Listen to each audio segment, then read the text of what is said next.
उस शैतान के आखिरी वार की ताकत को मारने के लिए उसके साथ वो भी मर गई, लेकिन तेरी जान बचा ली। 21 साल पहले वो काली रात अब भी मेरी आंखों के सामने है। मेरी बहन जैसी सुहासिनी को मैंने खो दिया। प्लीज, आप और मैं इन चीजों में नहीं मानते, लेकिन माँ सुहासिनी आंटी की बहुत करीब थी। उनकी डेथ पे उनको प्लीज इन्हें रोने दीजिए। मानता हूँ सुहासिनी की मौत, मानता हूँ कि वो कालासुर के डर से डर के जी रही थी, लेकिन जो कुछ भी हुआ एक हादसा था। और प्लीज उस हादसे को इतना ग्लोरीफाई करके इन बच्चों को मत बताइए। क्यों अंकल जी? मेरी दादी उमा आंटी पंडित जी को ये कहानी सुना के क्या मिलेगा? आप खुद भी तो इनको बार बार टोकते आए हो, लेकिन फिर भी ये बार बार यही कहते आए कैसा हुआ था। तो क्या पता ऐसा हुआ होगा। उस रात जब ये सब हुआ, ना आप थे, ना पापा थे, ना कोई था। सिर्फ 3 लोग थे उस रात के साक्षी, और सिर्फ एक थी उस रात का शिकार, मेरी माँ।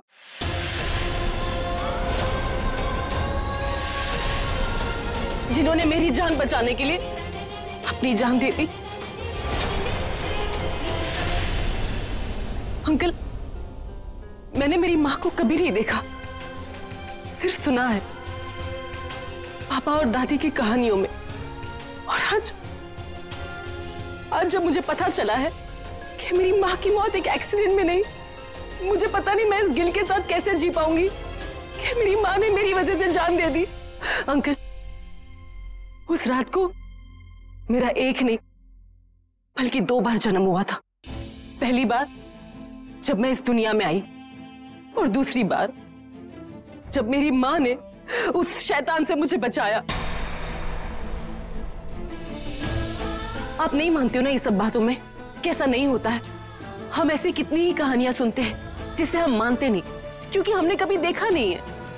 लेकिन मेरी माँ ने और मेरी दादी ने देखा है, और इसलिए मेरी अपनी दादी की आंखों से मैंने देखा है। अगर आप इनकी कहानी को सच नहीं मानते हो तो इनकी सोच को तो मानिए। गौरी, तुम डैड से प्लीज। नहीं राजवर्धन सिंह सूर्यवंशी, आज बात मेरी माँ की मौत की है और मेरी दी की आने वाली जिंदगी की। So please stay out of it. चलो मानता हूं सब कुछ सच है, माधुरी माँ मानती है, ये मानते हैं, और अब तो तुम भी मानती हो। लेकिन बेटा, इनके रिश्ते का क्या? इसका क्या फ्यूचर है? दादी ने ये सब कुछ जो बोला हुआ है, तुम भी बताओ आगे क्या करना है? डैड, अब ये सब क्यों?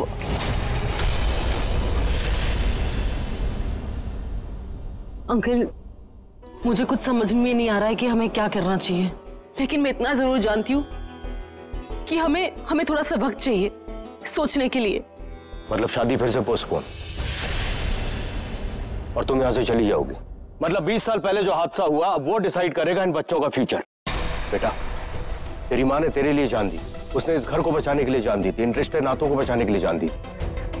तू अगर चली जाएगी तो सब कुछ खत्म हो जाएगा। और तू आज भी कुछ नहीं बोलेगा, ऐसी बुत बन के खड़ा रहेगा। अंकल प्लीज, आप मेरे पापा को कुछ मत कहिए। बात यहाँ मेरी दी की जिंदगी की है, और अगर कुछ दिन के लिए शादी पोस्टपोन हो रही तो इसमें प्रॉब्लम क्या है? एक पल के लिए अगर आप इस कहानी को सच मानते तो क्या अपने भतीजे की जिंदगी को खतरे में डालते? बस, मैंने तुझे अपनी बेटी की तरह माना है। तूने एक बार रिश्ता तोड़ दिया, मैंने कुछ नहीं बोला, और ये दूसरी बार है। अब मौका नहीं दूंगा। मैं पृथ्वी सिंह सूर्यवंशी आज ये रिश्ते को तोड़ता हूं।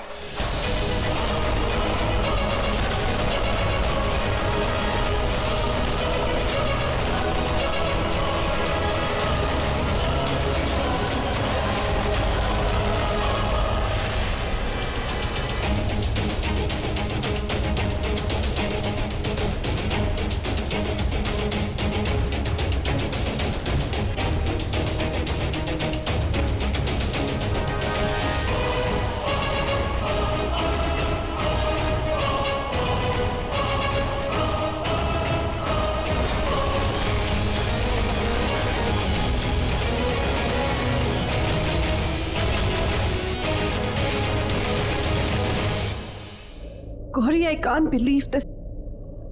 तुम मेरी सिस्टर, आई मीन तुझे ये सब चीजों में कब से भरोसा होने लग गया गौरी? जब से मैंने माँ की कहानी प्लीज समझने की कोशिश करिए। मुझे बचाते हुए माँ की मौत हो गई इन सब चीजों की वजह से। Gauri please don't do this to yourself. माँ की डेथ एक एक्सीडेंट था, एक हादसा था। अपने आप को ब्लेम मत कर Gauri please.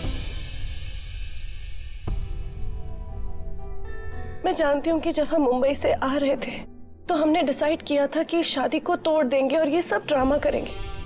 But now I really love Aman. I really want to marry. I think कि वो मेरे लिए एक बहुत अच्छा जीवन साथी बनेगा, मेरा बहुत अच्छा हस्बैंड बन सकता है। लेकिन अभी जो भी कुछ नीचे हुआ, जो भी तूने कहा, उसकी वजह से अंकल ने हमारी शादी तोड़ दी यार। दी, जैसे हमने माँ को खो दिया है, अगर हमने आपको भी। Wait, are you serious? तुझे ऐसा लगता है कि मेरी शादी हो जाएगी और मुझे कुछ हो जाएगा? I don't believe this. अगर तूने वापस ये कहा ना, मैं थप्पड़ मारूंगी तुझे। मेरी सिस्टर कहाँ गई Gauri? You were so smart यार, you were so intelligent. तू कैसे सोच सकती है ये सब? अब तुझे इन सब चीजों में इतना विश्वास होने लग गया है? Seriously? पंडित जी की बात सुन के ये सब हो रहा है? या फिर तू वो धर्म के साथ इतना टाइम स्पेंड करी, उसकी वजह से ये सब हो रहा है? You've lost it, तू पागल हो गई है। Exactly.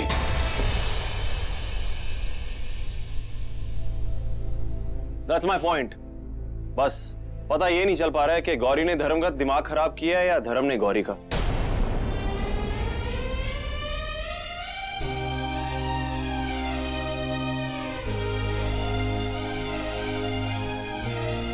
देखो, जो कुछ भी हुआ, शादी तो टूट गई ना। गौरी, मैं समझ सकता हूं तुम पे क्या बीत रही है, लेकिन इसके बीच में तुम देखो क्या कर रही हो। दो प्यार करने वालों को रुला दिया ना तुमने। करुणा, अगर तुम ये शादी करना चाहती हो तो एक बात समझ लो, तुम्हारी ये बहन तुम्हारी शादी नहीं होने देंगी, नहीं सपोर्ट करेगी। तो तुम्हें क्या लगता है राज, हमें क्या करना चाहिए? मेरे पास एक प्लान है, तुम मेरे साथ चलो, मैं बताता हूँ। राज, तुम्हें क्या लगता है मैं करुणा दी को जानबूझ के हर्ट करना चाहती हूँ? मैं भी इन दोनों को खुश देखना चाहती हूँ राज। मुझे नहीं पता तुम्हें क्या लगता है क्या नहीं, लेकिन मुझे एक बात पता है कि अमन की खुशी करुणा के साथ, इसलिए मैं इन दोनों को एक साथ मिलाकर रहूंगा। चल अमन। दी, प्लीज मत जाओ दी, मुझे थोड़ा सा वक्त दो। दी, जल्दबाजी में डिसीजन मत लो, आपकी जान को खतरा है। सही कहा तुमने, खतरा हो सकता है, लेकिन किसी और से नहीं, खुद तुमसे, miss Gauri Thakur. The please मत जाओ। दी प्लीज, दी मैं आपको खोना नहीं चाहती हूँ, प्लीज दी।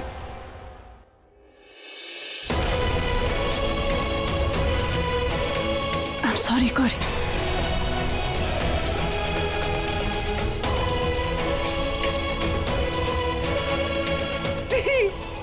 दी मैं आपको खोना नहीं चाहती हूँ। दी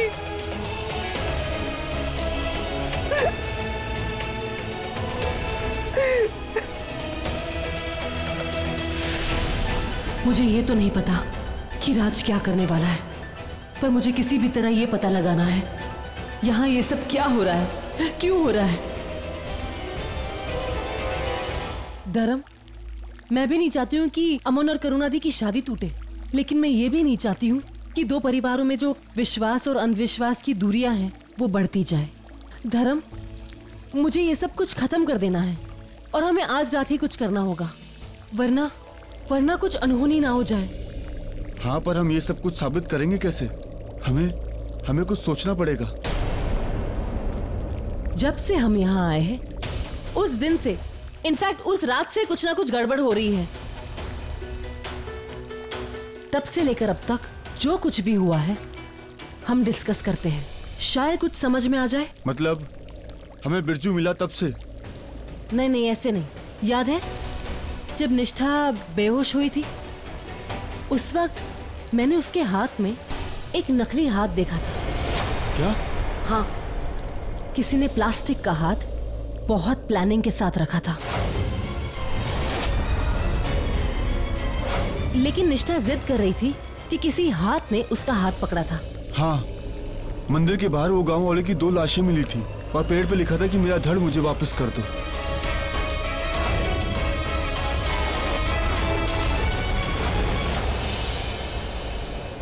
दादी को लगा था कि मीनाक्षी आंटी उनसे बात कर रही है, लेकिन मीनाक्षी आंटी तो उनके सामने से आई और काफी दूर खड़ी थी। मीनाक्षी तू यहाँ थी ना? यहाँ बैठकर मेरे साथ बात कर रही थी ना? नहीं माँ, मैं तो किचन में कैंडल लेने गई थी। और मरते वक्त विद्युत ने हॉस्पिटल में कहा था, पापा उसका सिर, हाँ बेटा बोल बोल, और हाथ, हाँ दोनों बाहर चुके हैं। हम वो संदूक खोल रहे थे, उसी वक्त विद्युत नीचे गिरा था और फिर वो संदूक नीचे। उससे पहले लाखा अंकल की मौत। वो पागल नहीं थे, फिर भी पागल होने का दिखावा। ये तो लाखा है, ये यहाँ पे ऐसे। उससे पहले मैंने लाखा अंकल को जंगल में देखा था, जमीन की तरफ किसी को उंगली दिखाकर बोल रहे थे वो दी की शादी में उसे कुछ नहीं करने देंगे। अगर वो विद्युत से बात कर रहे थे तो वो नीचे देखकर बात क्यों कर रहे थे? सामने फेस टू फेस देखकर बात क्यों नहीं कर रहे थे? मतलब उनके सामने कोई बहुत ही छोटी सी चीज थी। जरूर वो कटा हुआ हाथ होगा। अगर वो हाथ था तो वो बाहर कैसे? उसे तो अंदर गाड़ दिया था ना? कोई था, किल करना चाहता था। वहां कुछ लिखा हुआ है। वो बाहर आ चुका है। याद है मीनाक्षी आंटी पर अटैक हुआ था, तब उस मिरर पे लिखा था कि लाखा कहाँ रहता है। हाँ, पर वो तो बिरजू ने किया था ना? एक मिनट, बिरजू तो पृथ्वी अंकल का पुराना ड्राइवर था ना, इस गांव में रहने वाला। तो उसे तुम्हारा एड्रेस पता होगा, तो वो क्यों पूछेगा? तुम्हारा मतलब अगर वो बिरजू नहीं तो वो हाथ? तुम्हें याद है जब बिरजू को सजा देने के लिए गांव वाले उसे पेड़ से बांध रहे थे, तब वो चिल्ला चिल्ला के कह रहा था कि मेरी गलती नहीं है, मुझे छोड़ दो।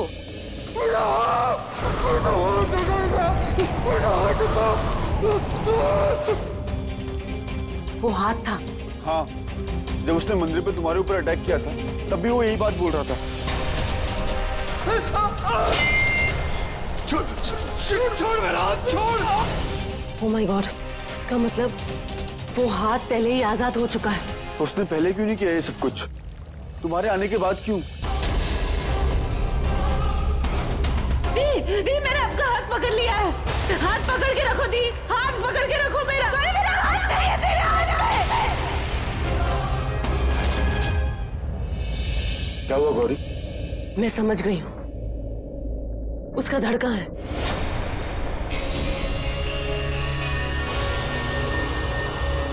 जिस रात हम यहाँ आ रहे थे जंगल से शॉर्टकट लेकर, उस रात करुणा दी दलदल में गिर गई थी और उन्हें बचाने के लिए मैंने दलदल में अपना हाथ डाला तो मेरे हाथ में कुछ आया। मुझे लगा कि वो करुणा दी का हाथ है, लेकिन करुणा दी ने कहा कि वो उनका हाथ नहीं था, मतलब वो किसी और का हाथ था। मुझे लगा कि वो पेड़ की कोई टहनी होगी, लेकिन नहीं, वो उसी का हाथ था जिसे तुम्हारे बाबा ने उस दलदल में गाड़ दिया होगा और शायद मेरी वजह से वो खुल गया होगा और बाहर निकल गया होगा। और विद्युत को मंदिर में जो बॉक्स मिला था उसमें उसका सर था, जिसे खोलने के लिए उसने बड़ी चालाकी से उस बॉक्स को हमारी आंखों के सामने ला दिया था। वो जानता था कि उस बॉक्स में क्या है, ये देखने के लिए हम उस बॉक्स को खोलने की कोशिश करेंगे, क्योंकि वो बॉक्स विद्युत से नहीं खुला होगा, क्योंकि उसकी चाबी तो हवेली में है। तो चाबी मिलते ही जैसे ही वो बॉक्स खुला और हम सब उस बॉक्स में ना देखें, इसलिए हमारा ध्यान भटकाने के लिए शायद उसने विद्युत को ऊपर से नीचे फेंक दिया हो और हमें विद्युत में बिजी करके शायद हो सकता है कि उस बॉक्स से उसका सर बाहर निकल गया हो। और तुम कही थी कि तुम्हें धड़ के बारे में पता है, कहाँ है? वाह वाह गौरी वाह, तू भी अपनी माँ की तरह बड़ी चतुर है। सालों पहले तेरी माँ ने मेरे 3 टुकड़े किए थे।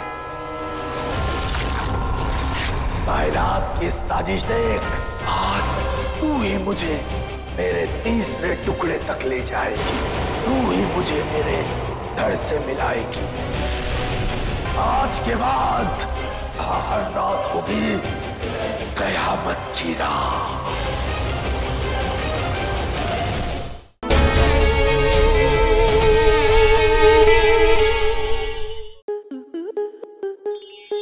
स्टार प्लस के ऐसे ही और बेहतरीन लम्हे देखने के लिए सब्सक्राइब करें हमारे YouTube चैनल को।